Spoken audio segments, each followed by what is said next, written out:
Ada pepatah, ya, mulutmu harimaumu. Oke. Apa Pak Jokowi merasa diserang? Apa dia lupa dengan janji-janji politik waktu dia calon gubernur? Dia berani memberi janji.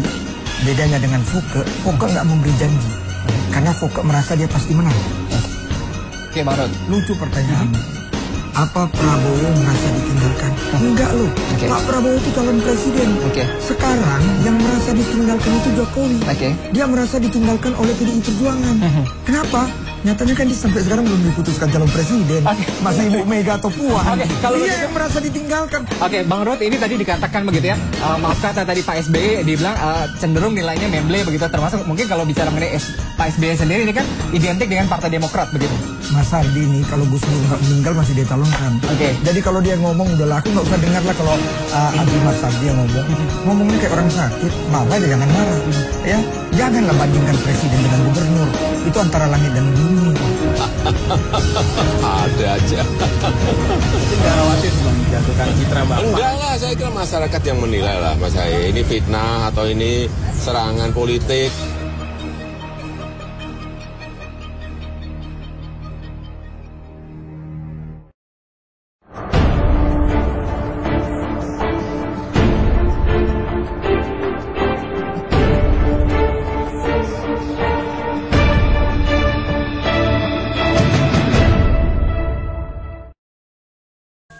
Ya, pemirsa, selamat malam. Ada apa berita debat pro kontra hadir kembali mencoba Ina, dan pada malam hari ini saya Adam Lewis akan mengajak Anda untuk mengajak Anda dalam pro dan kontra melihat siapa yang mendowngrade Joko Widodo. Dan pemirsa, untuk membahas masalah ini, pemirsa, dalam debat kali ini sudah hadir sebelah kiri saya Wakil Sekjen PDI Perjuangan Bapak Hasto Kristianto.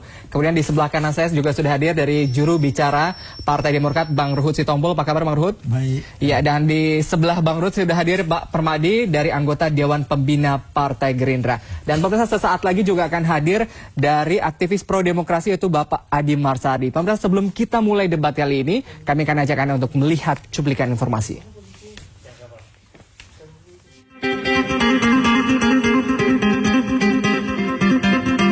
Siapa yang berusaha menurunkan citra Jokowi? Joko Widodo tengah naik daun. Popularitasnya terus melangit di berbagai survei. Jokowi disebut-sebut jadi calon presiden potensial dari PDI Perjuangan pada pemilu 2014 mendatang. Wajar saja, ada kalangan yang khawatir dengan Jokowi, sampai-sampai beredar kabar ada kelompok yang membentuk tim khusus untuk menjatuhkan Gubernur DKI Jakarta tersebut, menghambat laju politik putra asli Solo ini.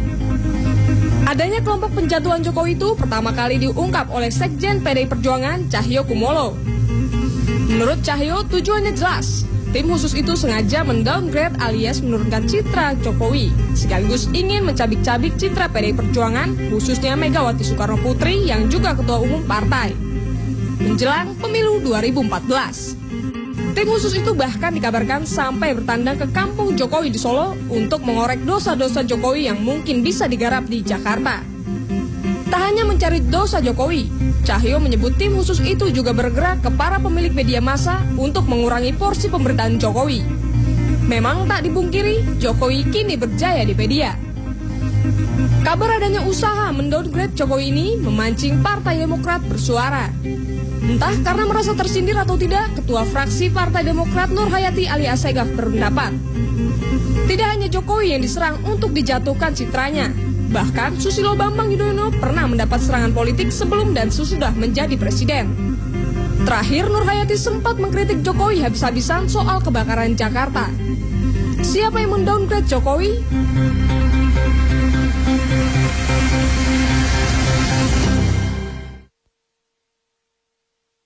Iya, pemirsa, ini menarik begitu untuk melihat siapa yang ingin mendowngrade sosok Gubernur DKI Jakarta Joko Widodo. Dan pemirsa, mungkin saya akan tanya langsung ke Pak Hasto. Pak Hasto, ini ada pernyataan begitu ya dari Sekjen PDI Perjuangan sendiri yang mengatakan bahwa intelijen dari Partai Demokrasi Indonesia Perjuangan ini menyatakan bahwa memang ada pihak-pihak yang ingin mendowngrade sosok Joko Widodo. Ya, fakta-fakta itu bisa dirasakan, dan kalau kita lihat yang merasa terkena dengan pernyataan Pak Cahyo itu kemudian cenderung mendefense kan, membela diri. Sebenarnya dari Pak Cahyo, ketika saya tanya kepada Pak Cahyo terhadap pernyataan tersebut, Pak Cahyo juga mengingatkan agar memang ini demokrasi kita ini sudah terlanjur liberal. Bahkan seringkali tanpa aturan dan kemudian berlangsung kompetisi dengan menggunakan segala macam cara. Pak Cahyo juga mengingatkan bahwa demokrasi yang kita bangun ini sebenarnya musyawarah mufakat. Bersaing boleh saja bersaing, tapi mari bersaing secara fair dan kemudian janganlah gunakan berbagai macam upaya untuk mendowngrade seperti yang kita rasakan juga, yang kita temukan fakta-fakta di lapangan, itu juga upaya untuk mendowngrade Jokowi. Sehingga beberapa hal yang sebenarnya isunya itu sangat sederhana dan ini juga penuh dengan aspek-aspek kemanusiaan.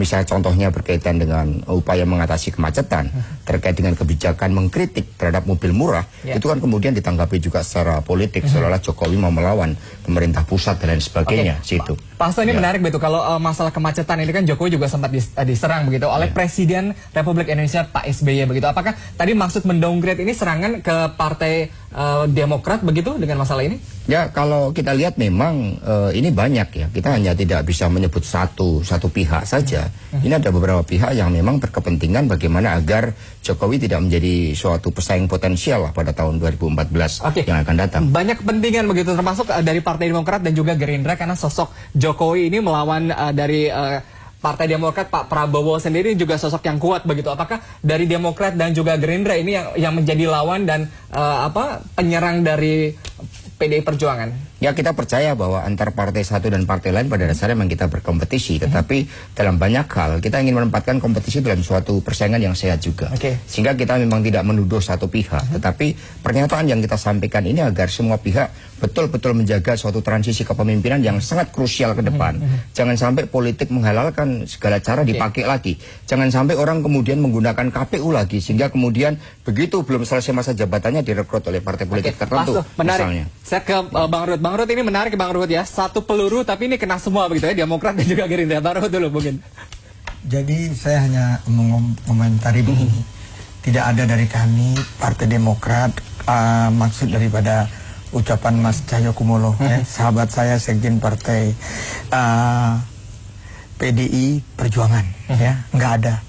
Karena bagi kami siapapun dia, apalagi kalau sudah sukses dipilih oleh rakyat, kami harus, pesan Pak SBY, kita harus dukung.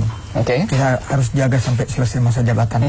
Tapi dari Partai Demokrat juga seperti Ibu Nur Hayati Assegaf begitu, ini berapa kali juga mengeluarkan statement yang menyerang sosok Joko Widodo. Saya rasa enggak, itu semua kritik membangun. Tapi ada pepatah, ya, mulutmu harimaumu. Apa Pak Jokowi merasa diserang?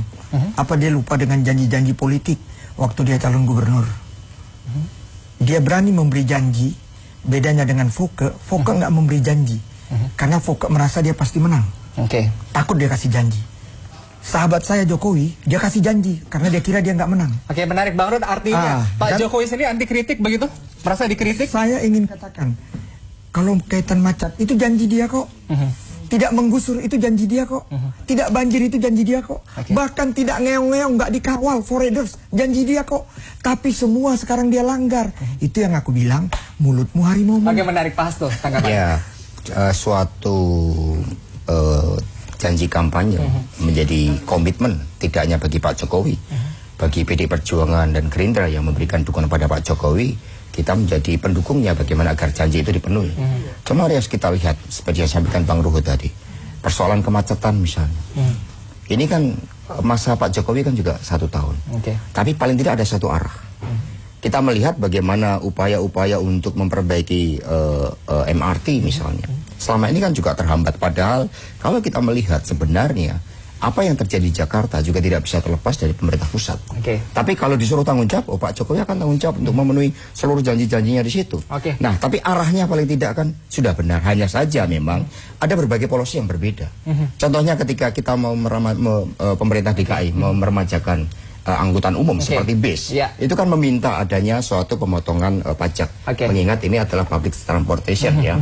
Tapi kemudian kan pemerintah pusat justru memberikan pembebasan PPNBM kepada mobil-mobil murah dengan alasan go green, kan kira-kira seperti itu. Ini yang kemudian bertolak belakang dengan upaya menyelesaikan masalah itu. Iya, menarik Pak. So, mungkin saya ke Pak Permadi dulu. Pak Permadi, ini banyak yang mengatakan bahwa statement begitu downgrade Jokowi sendiri merupakan statement mencari kambing hitam begitu dari PDI Perjuangan sendiri. Setuju Pak Permadi? Kalau menurut saya, bagi seorang politisi, apalagi yang sudah berada di atas, downgrade atau upgrade itu sebenarnya nggak usah dirisaukan.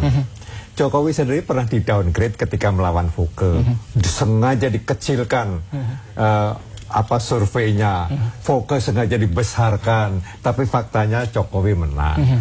Tapi setelah itu Jokowi juga di-upgrade juga oleh golongan-golongan tertentu.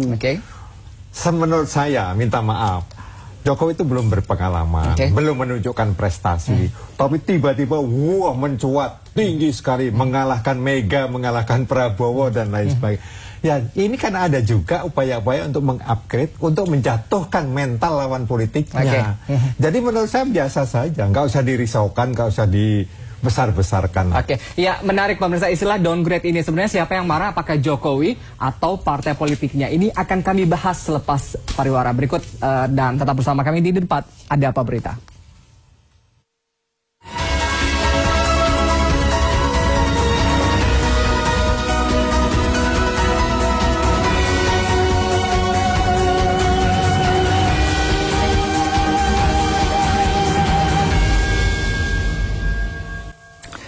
Iya, pemirsa, Anda kembali lagi bersama kami di Debat Ada Apa Berita, masih membahas siapa yang ingin mendowngrade Joko Widodo. Dan pemirsa, perang statement ini terus berlanjut begitu ya. Bahkan ini ada istilah begitu, sebenarnya yang marah ini Jokowi sendiri atau partai politiknya, Pak Hasto?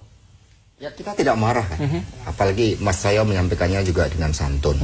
Sekali lagi, ini transisi kepemimpinan ke depan, itu harus kita kawal betul. Jangan sampai menciptakan persoalan-persoalan kegaduhan politik, bahkan kemudian ada yang menskenarikan juga sebagai suatu krisis konstitusi. Ada yang bilang bahwa justru ini justru bikin gaduh politik begitu. Tidak, karena kita mau mengingatkan, karena ini kan bersamaan ya. Ada persoalan terkait dengan DPT, ada persoalan terkait dengan Lemsanek yang dilibatkan, bagaimana intelijen kemudian dilibatkan di situ. Kemudian yang ketiga itu juga kita melihat beberapa kebijakan-kebijakan Jokowi yang seharusnya itu sejalan dengan pemerintah pusat mendapatkan dukungan, tapi justru bertolak belakang di situ. Sehingga kemudian kita juga melihat dari Pak Cahyo menyampaikan dengan bukti, tapi tentu saja ini tidak dikaitkan dengan siapa yang dituduh oleh Pak Cahyo. Misalnya ada suatu tim khusus yang dikirim ke Solo, itu ada. Kan wali kotanya dari kami sekarang. Kalau begitu mereka yang memberikan suatu bukti-bukti kepada Pak Cahyo. Ini loh, tim udah mulai bergerak untuk mencari kelemahan-kelemahan dari Pak Jokowi. Seperti itu. Kalau bicara mengenai bukti-bukti gitu, Pak Permadi ini saya tanya begitu, jangan-jangan ini timnya Pak Permadi gitu dari Gerindra sendiri yang mengirim tim ke Solo gitu untuk mencari sisi buruk dari Pak Jokowi. Saya kembali bertanya, siapa sih yang mencalonkan Jokowi jadi gubernur? Prabowo. Mega malah tidak. Mega itu tidak mencalonkan. Kalau itu harus koreksi Pak Permadi. Karena saat itu saya ditugaskan untuk mendampingi Ibu di Bali. Bagaimanapun juga itu suatu kerjasama, kita tidak saling klaim ya. Tetapi itu merupakan suatu proses kerjasama antara PDI Perjuangan dengan Gerindra. Karena apa? 15% syarat untuk mencalonkan tidak terpenuhi. Nah, sehingga kita mencari siapa. Saya menjadi saksinya karena saya juga di Bali mendampingi Ibu Ketua Umum. Itu hari Minggu kita putuskan, kami ada rapat kerja daerah. Saat itu, di mana dalam rapat kerja daerah PDI Perjuangan diputuskanlah itu dalam rakerda, dan kemudian dari situlah Ibu kemudian menugaskan siapa yang untuk menjadi wakilnya dari Pak Jokowi. Disitulah proses untuk mencari kerjasama dengan partai politik lain dicari. Menarik Pak Permadi, dilanjutkan. Tapi memang tidak bisa disangka peran Prabowo dalam mencalonkan Jokowi sangat besar. Bagaimana Prabowo mendorong Ibu Mega supaya Jokowi yang dicalonkan. Kemudian Prabowo mencalonkan Ahok sebagai wakil gubernur. Dan yang membiayai kampanye pun Prabowo lebih banyak saya kira dan Pak Hashim. Kalau itu harus dikoreksi Pak, itu harus diaudit ya. Kita nggak pernah klaim ya namanya pembiayaan itu secara gotong royong ya. Sebagai suatu spirit kepartaian ya Pak Permadi. Saya yakin juga tahu bagaimana spirit gotong royong di internal PDI Perjuangan ya. Sehingga untuk mencalonkan gotong royong terbesar, pembiayaan terbesar adalah dari rakyat itu sendiri, bukan dari orang per orang. Pak Permadi, Pak Prabowo merasa ditinggalkan begitu melihat sekarang sosok Jokowi begitu populer begitu dengan elektabilitas yang begitu tinggi? Oh tidak, Prabowo saya kira legowo ya, karena memang dia usung ya silakan kalau mau menyalip saya. Cuma sekali lagi saya katakan ada upaya-upaya bukan mendowngrade tapi justru mengupgrade Jokowi. Ya, Ada lihat seperti itu. Gini. Bang Rod. Lucu pertanyaan. Apa Prabowo merasa ditinggalkan? Enggak loh. Pak Prabowo itu calon presiden. Sekarang yang merasa ditinggalkan itu Jokowi. Dia merasa ditinggalkan oleh PDI Perjuangan. Kenapa? Nyatanya kan sampai sekarang belum diputuskan calon presiden. Masih Ibu Mega atau Puan. Dia yang merasa ditinggalkan. Kalau Prabowo bagus kok. Kalau begitu saya ke Pak Adi Masardi begitu. Yang Anda lihat sebenarnya ini bukan downgrade begitu ya, justru upgrade dari Jokowi sendiri, melihat tadi memang Jokowi sendiri belum dideklarasikan begitu untuk menjadi capres di Pilpres 2014. Saya kira begini, Jokowi ini tokoh fenomenal. Kenapa fenomenal? Karena dia muncul di antara para penyelenggara negara yang busuk, yang korup, yang pembohong. Semua hampir ya, saya bilang 90% penyelenggara negara pembohong. Di televisi bilang tidak menerima uang, faktanya kemudian KPK menangkap. Ya, tidak korupsi, nyatanya korupsi. Nyatanya tidak minta uang ke SKK Migas, ternyata kemudian terbukti. Temannya sendiri yang ngomong. Nah, kemudian gini, kenapa Jokowi bisa muncul ini? Pertama, karena situasinya memang pas memungkinkan Jokowi yang dengan wajahnya yang ketulusan itu kemudian muncul di antara yang parah ini muncul. Yang kedua ini posisi SBY. SBY ini punya dukungan yang besar juga untuk menaikkan Jokowi. Kalau performa SBY bagus, Jokowi nggak akan kayak begini. Ini kayak karena SBY-nya juga memilih, kemudian muncul orang seperti Jokowi ini sudah menjadi luar biasa. Nah, saya lihat tidak ada orang yang bisa mendowngrade Jokowi. Nah, kalau ada yang mendowngrade Jokowi kemudian mendiskriminasikan dia, pasti masyarakat yang marah. Masyarakat marah kenapa? Ini kan orang tulus, orang baik dari Solo mau bekerja di sini. Tidak ada tanda-tanda dia mau korupsi. Tidak ada kebohongan-kebohongan yang disampaikan ke dia. Pasti masyarakat marah lah, kecuali kalau ada yang jujur ini ada beberapa, mungkin nggak ada masalah juga. Faktanya kan sekarang ini yang penyelenggara negara ya, baru Jokowi yang bersinar. Menarik. Bang Ruhut, ini tadi dikatakan begitu ya, maaf kata tadi Pak SBY dibilang cenderung nilainya memble begitu, termasuk mungkin kalau bicara mengenai Pak SBY sendiri ini kan identik dengan Partai Demokrat begitu. Mas Ardi nih, kalau Gus Dur nggak meninggal masih ditalonkan. Jadi kalau dia ngomong udah laku, nggak usah dengar lah kalau Haji Mas Ardi yang ngomongnya kayak orang sakit. Maaf aja, jangan marah. Ya, janganlah bandingkan presiden dengan gubernur. Itu antara langit dan bumi. Ya, udah itu tadi mengatakan downgrade itu nggak ada Gerindra, nggak ada Demokrat, nggak ada partai lain. Yang bilang Cahyokumolo, PDI Perjuangan, tolong dong disimak. Ya, dia yang bilang, dia yang guilty feeling. Jangan-jangan Anda juga merasa bahwa ini strategi untuk upgrade tadi, setuju dengan Pak Permadi? Oh iya, kalau itu saya setuju sama sahabat saya, guru saya Pak Permadi. Jadi Jokowi kalau mau maju harus di-upgrade. Iya, Pak Adi, tanggapannya tadi. Saya kira ini clear ya, bahwa Cahyo merasa Jokowi di-downgrade itu nggak ada masalah, tapi Jokowi ini sendiri tidak bisa di-downgrade. Tidak akan bisa di-downgrade, percaya saya. Sama dengan seperti waktu SBY naik 2004. Orang mencoba mendowngrade kan nggak bisa ketika rakyat cinta dan berharap ini orang ini bisa memperbaiki. Nah, tapi ketika tidak dan kemudian lebih banyak bohongnya dibandingkan kenyataannya, orang ditinggalkan. Nah, sekarang ini kan kita lihat aja nanti Luhut menyebut nama Gus Dur. Kita lihat setelah lengser ini siapa yang lebih harum namanya, Gus Dur atau SBY? SBY dong, pasti SBY. SBY dong. Kenapa dia 2 periode? Gus Dur nyatanya digulingkan oleh PDI Perjuangan. Itu fakta sejarah. Saya nggak mau ngomong kalau nggak sejarah kok. Itu faktanya kok. Nggak sedih, nggak nangis lihat Pak Gus Dur, presiden yang kita hormati, seorang negarawan harus pakai kolor di depan istana. Sedih, nangis aku idola dengan Gus Dur. Mungkin jadi kaget aku juru bicara kok udah mulai nggak idola lagi sama Gus Dur. Saya idola dengan Gus Dur. Iya Pak Permadi, Anda setuju dengan statement dari Bang Ruhut begitu tadi, katakan bahwa ini merupakan strategi upgrade sendiri dari PDI Perjuangan begitu. Jadi memang ini saya tidak mengatakan PDI Perjuangan. Ada kelompok-kelompok, banyak kelompok yang mengupgrade. Kita harus tahu ya bahwa Jokowi ini minta maaf, belum apa-apa, baru datang dari Solo, kemudian terpilih, belum berhasil dalam banyak program-programnya dia, dan lain sebagainya. Dan sekarang kalau ada orang mencari kesalahan di Solo, memang dia banyak melakukan kesalahan di Solo. Kalau tadi banyak pihak begitu Anda katakan, apakah ini bisa dikatakan tadi Jokowi sebagai media darling begitu, pihak-pihak yang mengupgrade sendiri adalah masyarakat begitu? Bukan masalah kelompok tertentu. Siapa itu? Saya melihat antara lain yang tidak suka pada Prabowo. Ini untuk mengejutkan Prabowo, untuk menjadikan mental Prabowo jatuh dan lain. Sehingga kader-kader Gerindra terpancing. Ada yang mengatakan jangan calonkan Jokowi jadi presiden. Wah, itu menurut saya salah sekali. Hak partai untuk mencalonkan siapa saja. Tapi terlepas daripada apa-apa, Jokowi itu belum tentu dicalonkan oleh PDI Perjuangan. Iya pemirsa, ini menarik gitu ya, downgrade atau upgrade, siapa yang menyerang siapa? Ini debat masih akan kami lanjutkan, tetap bersama kami di Debat Ada Apa Berita.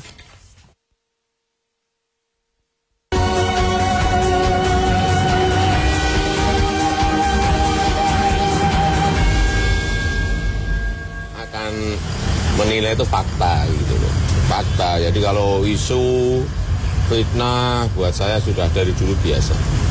Waktu pilkada ya, waktu pilgub ya, udah dibuka semuanya, nggak ada dicari-cari, ada yang klenek, ada yang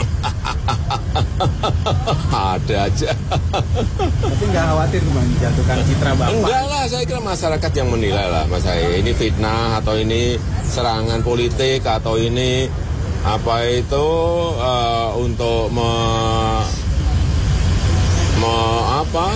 mengganggu, tapi ya terserah lah. Kalau saya nggak pernah berpikiran negatif, nggak mau disomasi apanya ya, saya senyum-senyum terus aja, apa aja, terlalu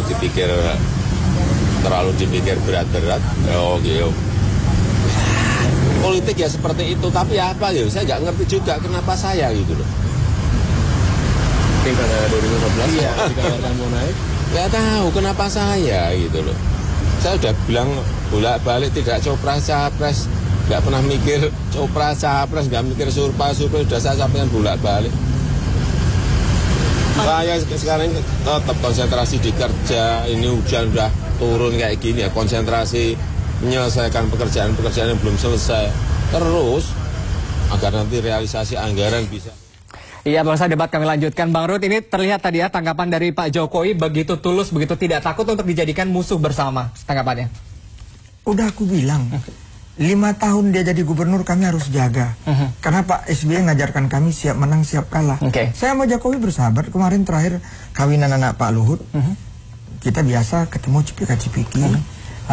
Pak Jokowi, ya namanya politik, saya mengkritik Anda. Oh, nggak apa-apa Bang. Dia memang betul seperti ngomongnya tadi. Jadi nggak ada masalah kok. Ini orang lain aja yang gimana. Saya jaga kok Jokowi itu. Dia mesti sesuai dengan jabatannya, kita harus dukung. Kalau nanti di setengah jalan mau apapun, taunya dia menang di sana, kita dukung kok. Oke, menarik. Mungkin saya ke Pak Adi. Pak Adi, Anda melihat begitu bahwa Demokrat sendiri ikut memberikan dukungan begitu terhadap elektabilitas tapi saya dan kira popularitas. begini, faktanya ya, fakta yang kami catat, teman-teman catat, kalangan gerakan masyarakat sipil catat bahwa fraksi Demokrat di DPRD pernah mencoba berusaha untuk melakukan interpelasi untuk kasus kartu sehat itu.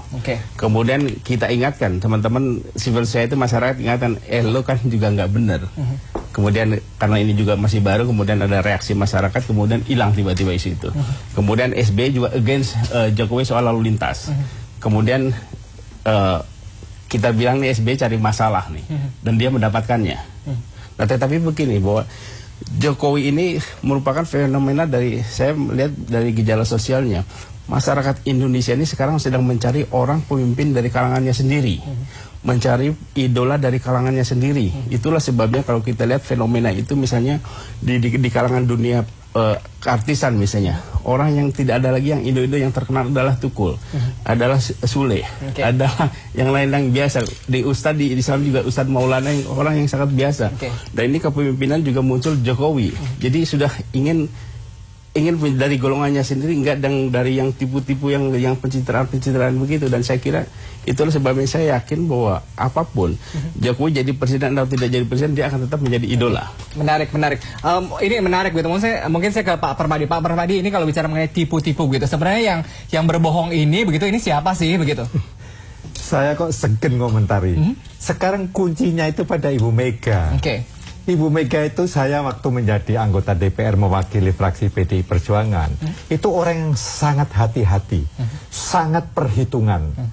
Jadi, biarpun kader-kadernya mendorong Jokowi jadi calon presiden, Ibu Mega belum tahu kalau belum yakin bahwa Jokowi bisa menjadi calon presiden. Sebaliknya, Jokowi sudah benar. Sebaiknya Jokowi jangan GR lah, jangan gegedan rumangsan. Untuk karena nilainya sudah tinggi. Ingat kasus Voke. Berapa puluh persen dia di atas Jokowi.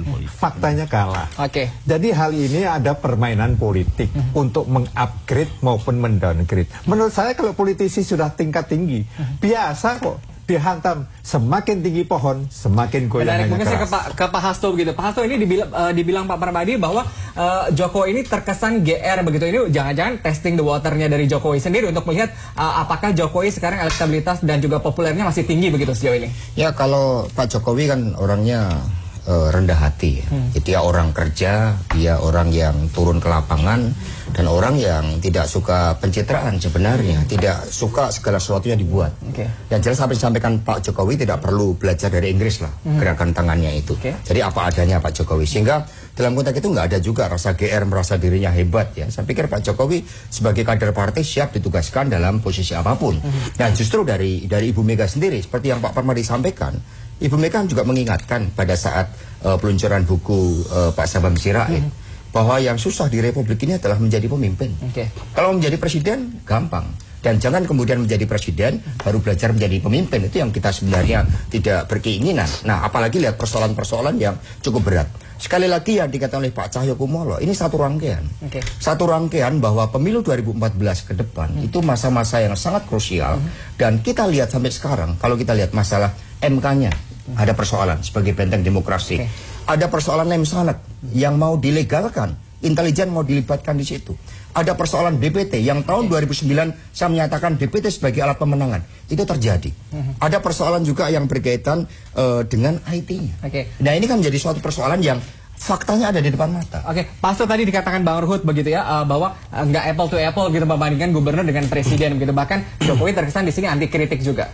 Ya, kalau tradisi kami itu namanya kritik otokritik, itu sebagai bagian dari dialektika untuk memperbaiki agar partai atau kebijakan kader kami berada pada relnya, sehingga nggak ada masalah Pak Ruhut mengkritik kami, kita terbuka terhadap kritik-kritik tersebut, nggak ada persoalan. Tapi untuk membandingkan, ya memang rakyat pada akhirnya tahu pemimpin mana yang sebenarnya bekerja untuk rakyat. Nah, ketika ada orang yang bekerja dan kemudian justru dikritik, contoh yang sederhana juga ketika bekerja mencari lurah yang sebaik-baiknya sesuai dengan kompetensinya melalui fit and proper, kemudian ditempatkan dan kemudian ada keberatan hanya karena persoalan yang sebenarnya bagi bangsa ini sudah selesai, maka partai membela.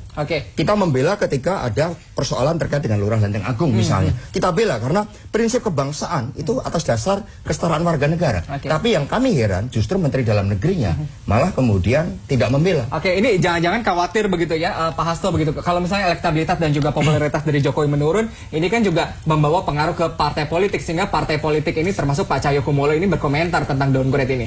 Ya, kalau kita lihat ya tugas PDI Perjuangan untuk memberikan suatu advokasi. Tapi saya ada persoalan terkait kebijakan. Begini, dari luar ya, saya nggak tahu teman-teman PDIP. Tapi di PDIP ini faktanya kan setelah Megawati orang yang paling terkenal tuh nggak ada kecuali Jokowi.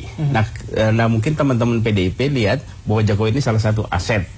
Nah karena itu dijaga bersama-sama. Siapa yang mengganggu dia, ini pokoknya penjagaan yang ekstra lah. Karena memang untuk mencari tokoh yang kemudian dicintai rakyat itu untuk sekarang ini hampir mustahil.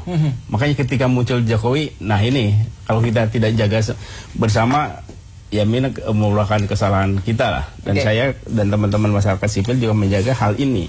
Jadi jangan sampai kayak orang seperti Jokowi kemudian terkontaminasi dengan persoalan kepentingan yang lain, bahwa kemudian PDIP nanti kalau dicalonkan jadi presiden ya alhamdulillah, kalau enggak juga ini akan tetap menjadi sebenarnya Anda nilai sendiri ini kritikan atau menjatuhkan?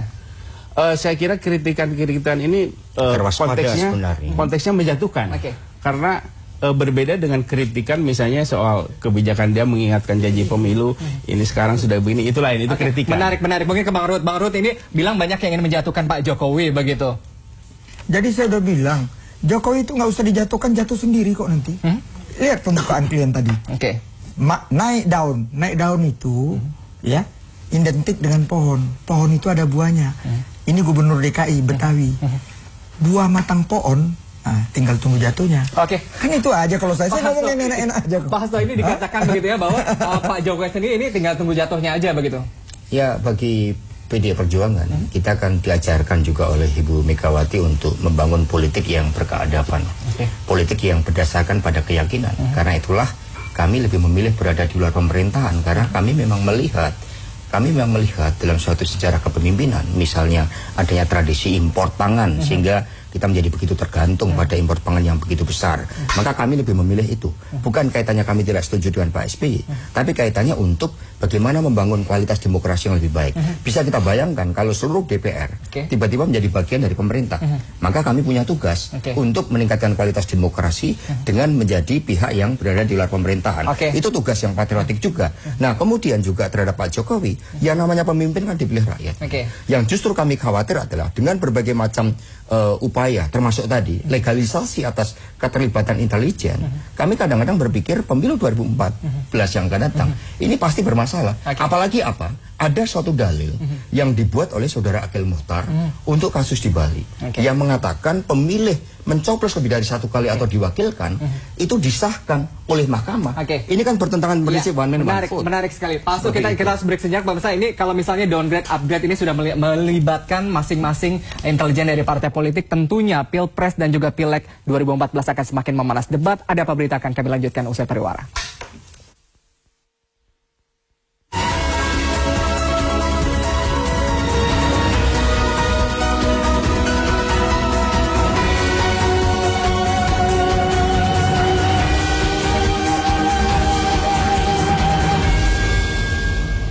Iya, pemirsa, balik lagi di debat ada apa berita, dan ini masih kami lanjutkan. Ini siapa yang mendowngrade dan juga siapa yang mengupgrade. Mungkin saya ke Pak Permadi. Pak Permadi, ini banyak dari Gerindra begitu. Dulu kan mengusung sama-sama Jokowi begitu ya. Tapi sekarang kenapa justru banyak atau seringkali bertolak belakang dengan Jokowi? Ya, karena terus terang saja, karena Jokowi lebih berat ke PDI Perjuangan, karena memang hak dia dan seharusnya karena dia orang PDI Perjuangan. Tetapi orang Gerindra juga tahu sejarahnya. Mungkin yang dikatakan Mas Hasto benar, tapi orang Gerindra juga tahu persis bagaimana sejarah Prabowo ngusung Jokowi, bagaimana membiayai kampanye dan lain-lain. Itu semua orang Gerindra tahu.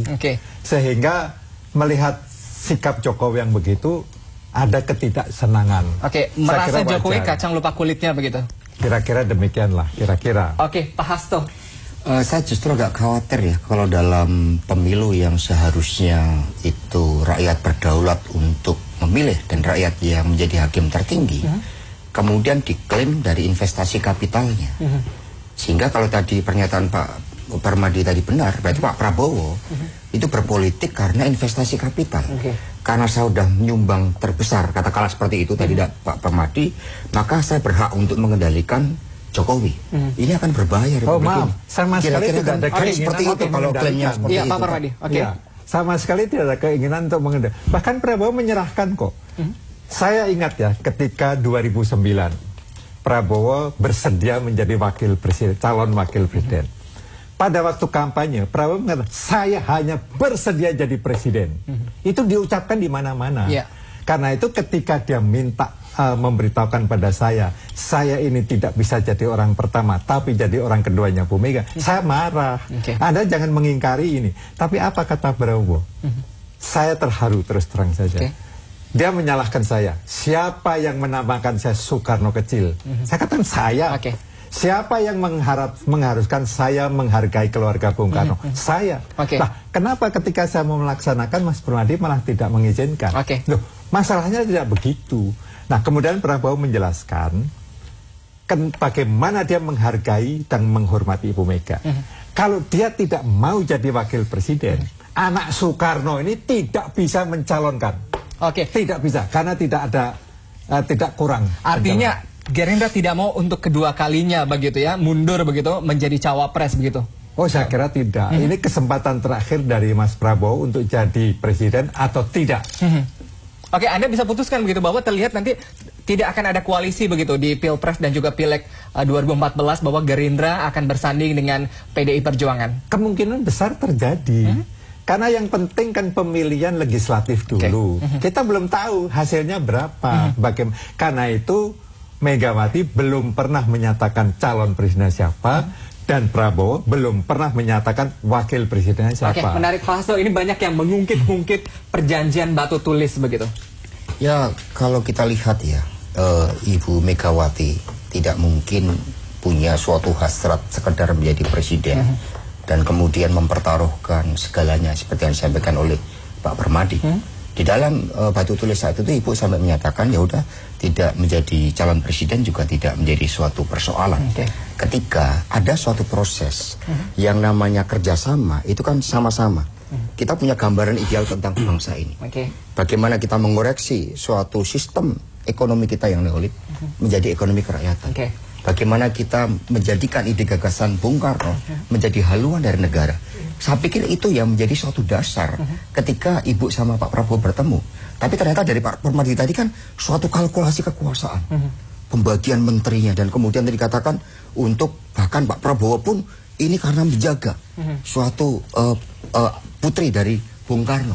Sehingga kemudian dari situ dari aspek yang diminta itu melebihi dari porsinya. Yang kelihatan seperti itu, seolah ada perjanjian yang melampaui batas waktu dari kewenangan yang diberikan partai dalam periodisasi 5 tahun Kongres. Itu yang menjadi persoalan.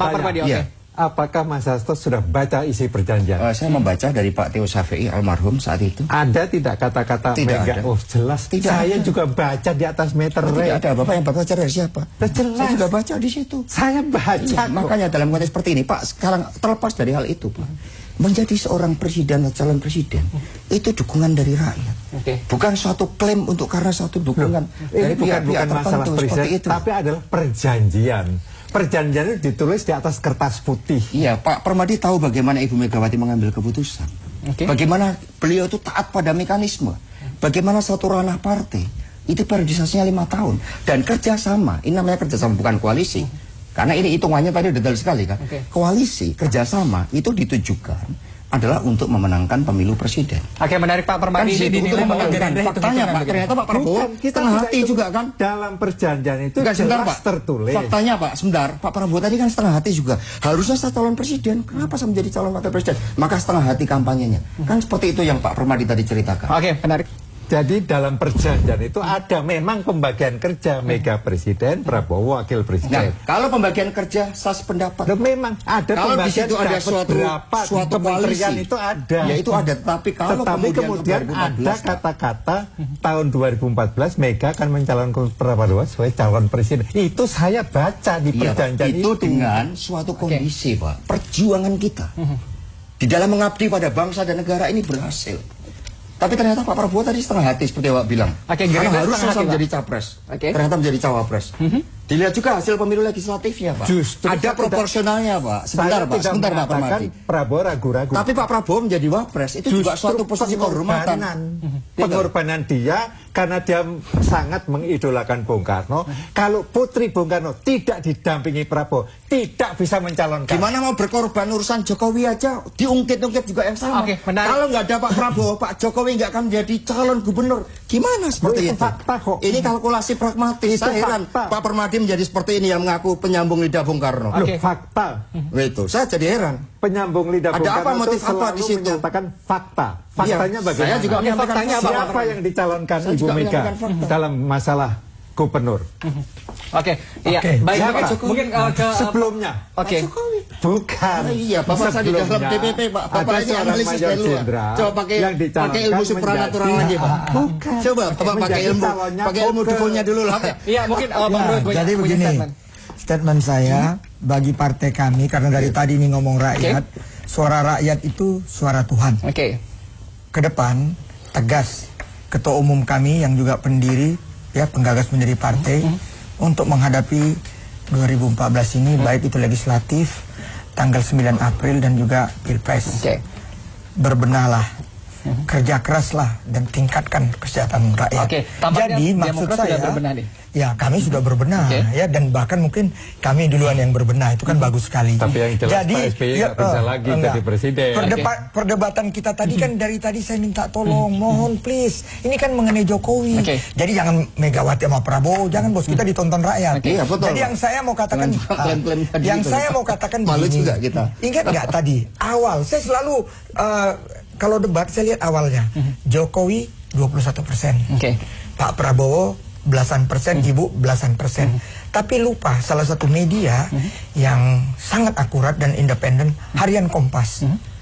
Ya, apapun yang namanya Pak SBY, presiden kita, walaupun memang beliau bukan untuk maju calon presiden, tapi mencalonkan orang. Beliau itu pollingnya masih 58,7, Kompas. Jadi masih jauh. Maksud saya, berdebatlah kalian, tapi saya punya keyakinan siapapun yang keluar dari ucapan Pak SBY nanti calon presiden, insya Allah nanti dari konvensi kami, itulah yang menjadi presiden. Supranatural Pak Permadi, setuju? Demokrat akan merosot. Itu kan kata Pak Permadi. Dari dulu dia bilang gitu. Tapi kita naik terus ke puncak gunung. Iya, pemirsa, ini menarik begitu ya, terkait dengan upgrade dan juga downgrade. Sebenarnya siapa akan merosot dan siapa yang akan naik di Pilpres 2014? Selengkapnya debat Ada Apa Berita akan kembali usai pariwara.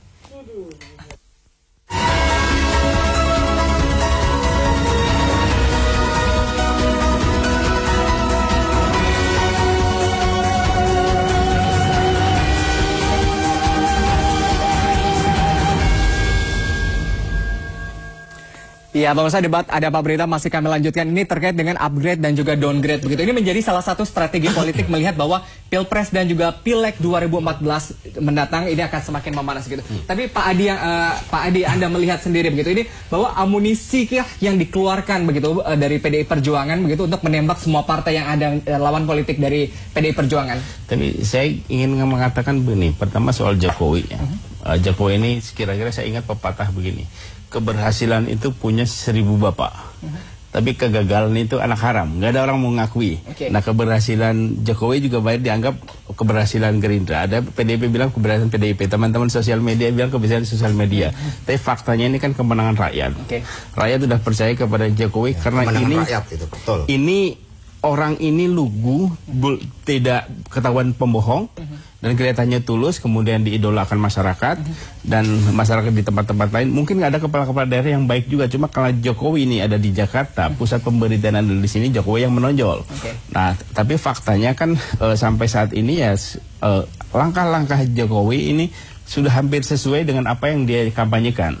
Nah, oleh sebab itu kalau rakyat kemudian menginginkan Jokowi jadi presiden, ya pasti PDIP akan mencalonkan. Tetapi kalau rakyat ingin menginginkan, udah Jokowi di gubernur DKI aja, benahi DKI aja, pasti juga PDIP nggak akan mencalonkan. Nah, jadi tinggal dilihat nanti kemauan rakyat yang nanti mungkin bagaimana, saya nggak tahu juga cara PDIP merespon atau mengukur suara-suara rakyat itu. Pak Adi punya mekanisme sendiri. Pak Adi menarik. Tapi saya ke Pak Permadi lagi. Pak Permadi begitu. Kalau Anda melihat sosok Jokowi sudah layak begitu untuk menjadi presiden RI? Belum. Alasannya? Dia masih baru belajar ya. Dia dari Solo, kota kecil, datang ke metropolitan. Itu terlalu banyak yang harus dia pelajari. Sehingga dia mempertaruhkan diri gagal atau berhasil. Faktanya janji-janji dia untuk mengurangi kemacetan, banjir dan lain sebagainya belum ada perbaikan, malah semakin jadi. Tapi kalau tadi dikatakan Pak Adi begitu, sebenarnya kan kalau misalnya Jokowi menang ini adalah kemenangan PDIP dan juga kemenangan Gerindra begitu. Anda merasa seperti itu? Kalau Anda bilang bahwa gagal atau tidak layak, artinya Gerindra mengusung Jokowi sebagai gubernur DKI Jakarta dengan sosok yang tidak layak untuk menjadi presiden. Bukan, pada saatnya dia layak ya, pada saat menjadi gubernur, calon gubernur, itu kita dukung 100%. Tetapi kan ini baru jadi gubernur, kemudian bagaimana selanjutnya kerjanya dan lain, itu yang harus mendapat evaluasi, dan evaluasi itu belum menunjukkan hal-hal yang berhasil. Tapi khusus soal ini, saya ingin menjelaskan soal janji mengurai kemacetan. Nah memang pada tahun pertama kan memang ada kesulitan, tapi langkah-langkahnya itu sudah benar, sudah dia bikin MRT, dia bikin rencana monorail yang juga perkembangannya perlu waktu, tapi langkahnya itu udah benar. Iya, tapi Pak Hasto tadi dikatakan begitu bahwa Pak Jokowi sendiri begitu meskipun elektabilitas populer begitu, tapi ini masih belum layak lah menurut versi Gerindra untuk menjadi capres ya, Pak Permadi. Bukan versi Gerindra, versi Pak Permadi. Ya itu hak Permadi untuk memberikan suatu penilaian dari Pak Permadi. Cuma menjadi pemimpin bagi bangsa ini yang sekarang diperlukan oleh rakyat adalah pemimpin yang tampil apa adanya. Pemimpin yang menyelesaikan masalah rakyat dengan turun langsung di lapangan. Pemimpin yang tidak dicitrakan, dibuat-buat. Dan itulah Pak Jokowi merupakan suatu antitesa menurut saya dari kepemimpinan Presiden SBY itu sendiri. Menarik begitu. Artinya Pak Hasto tidak ada yang bisa menandingi sosok Joko Widodo sekarang ini. Ya kita nggak boleh takabur juga. Namanya kedaulatan rakyat itu rakyatlah yang menentukan. Mereka yang menjadi hakim terbaik. Tetapi yang jelas bagi PD Perjuangan saat ini, karena saat itu kami telah mencalonkan Pak Jokowi sebagaimana dulu di Solo, maka kami konsisten. Kami fraksi full membela Pak Jokowi. Bahkan ketika Pak Jokowi masalah, Pak Ahok ada masalah, kami membela. Kami membela karena kesatu paduan kepemimpinan ini sangat penting. Pak Hasto menarik. Mungkin saya ke Bang Ruhut sendiri. Ini bisa dikatakan begitu bahwa sampai sejauh ini tidak ada yang bisa menandingi sosok Joko Widodo begitu. Bang Ruhut setuju? Jadi saya ingin apa katakan. Apa gunanya konvensi Partai Demokrat? Baik Pak Hasto, sahabat saya Adi Masardi, kalau Jokowi maju calon presiden itu bukan rakyat, tapi Ibu Megawati. Ya, kuncinya di Ibu Megawati. Ya, karena itu berdoalah biar Ibu Megawati mendukung dia. Tapi saya ingatkan, ya, istimewa buat Pak Hasto, tetaplah Ibu Mega itu seorang wanita. Dan dia wanita, sebagai tokoh wanita, dia berhasil menyaingi lelaki. Ibu negara jelas memuji hal ini. Ya, Ibu Ani Yudhoyono, dia akui itu. Tetapi apa lupa Pak Hasto peristiwa kemarin waktu Rakernas. Bagaimana? Bukan hanya Ibu Megawati terkaget-kaget, Puan juga langsung copot itu, copot. Apa itu? Megawati no, Jokowi yes. Tolong, siapapun pendukung Jokowi, jaga hati yang paling dalam dari Ibu Megawati. Dia jadi orang karena Ibu Megawati. Menarik Pak Hasto, artinya downgrade ataupun upgrade sendiri ini tidak berpengaruh begitu. Kalau misalnya ujung-ujungnya sendiri nanti PDI Perjuangan tidak mencalonkan Joko Widodo di Pilpres 2014. Pesan utama yang disampaikan oleh Pak Sekjen ya adalah mari kita bangun suatu politik yang berkebudayaan, politik yang jangan saling menjatuhkan, apalagi menerapkan politik menghalalkan segala macam cara karena ambisi kekuasaan. Sehingga kalau kita harus melihat secara objektif, contoh sederhana, masalah kemacetan. Ini kan tidak mampu diores sekian lama. Masalah banjir, ini waduk 30 tahun nggak ada yang ngeruk waduk. Nah sehingga dalam konteks seperti itu mari kita lihat persoalan secara objektif dan semua memberikan dukungan karena ingin menyelesaikan masalah rakyat. Demikian pula tadi, sekali lagi yang kami katakan, jangan gunakan kekuasaan untuk kemudian katakanlah mengirim tim khusus untuk melakukan suatu audit, mencari kelemahan. Ini mosok nggak ada kelemahan dari Pak Jokowi, maka dicari-carilah. Nah cara-cara seperti itu, nah sebaiknya dihindarkan. Kita siap, mari berkompetisi. Kita juga menyadari kami masih ada kekurangan, Pak Jokowi juga ada kekurangan, tapi mari kekurangan kita perbaiki bersama-sama. Jadi menarik itu bangsa. Jadi Pak Jokowi itu baru 1 tahun. Marilah kita belajar. Mengatakan seseorang itu sukses setelah 5 tahun masa jabatannya selesai. Bang tadi mengatakan gagal tadi. Bang Ruhut tadi mengatakan gagal. Ya, setelah 5 tahun. Ini kan belum 5 tahun. Mungkin sedikit terakhir. Pak Permadi kan gagal. Setahun kok udah dipuji-puji. Saya mendukung pernyataan Anda bahwa pemilihan umum dan pemilihan presiden makin panas. Saya mengatakan pemilihan legislatif akan kacau balau. DPT dan lain sebagainya akan kacau balau. Tapi saya yakin pemilihan presiden akan batal. Tidak terjadi. Iya, pemirsa, masalah upgrade dan juga downgrade ini akan pastinya begitu ya. Setiap tokoh nanti, setiap figur yang akan ditampilkan akan merasakan bagaimana di upgrade, kemudian juga bagaimana merasakan di downgrade sendiri. Ini kami serahkan kembali ke masing-masing tokoh dan juga partai politik untuk menerima kritikan. Apakah ini kritikan yang membangun atau justru menjatuhkan? Dan penilaiannya kami serahkan kepada Anda pemirsa. Dan demikian debat Ada Apa Berita. Saya Adam Lubis pamit. Terima kasih. Sampai jumpa.